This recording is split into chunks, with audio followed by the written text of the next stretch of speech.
హీరోగా ఎంట్రీ ఇవ్వగలిగేటువంటి మరి రైటింగ్ ఆయన రాశారు and he had the equal capacity to carry it. Thank you so much for being a pillar of support for this movie. అలాగే my laddu మా విష్ణు గారు,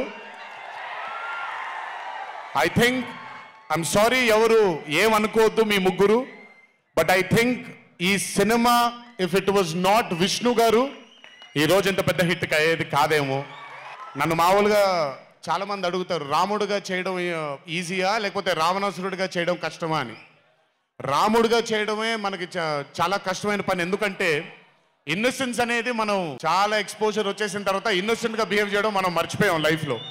కానీ అన్నీ తెలిసి కూడా తను బేసిక్గా అంత ఇన్నోసెంట్ అని నేను అనుకోవట్లేదు, కానీ ఇన్నోసెంట్గా పర్ఫామ్ చేశాడు ఆయన. ఆ ఇన్నోసెన్స్ కనుక విష్ణు గారిలో లేకపోయి ఉంటే ఈరోజు నిజంగా ఈ కామెడీ వర్కౌట్ అయ్యేది కాదు. సో కంగ్రాచులేషన్స్ విష్ణు గారు.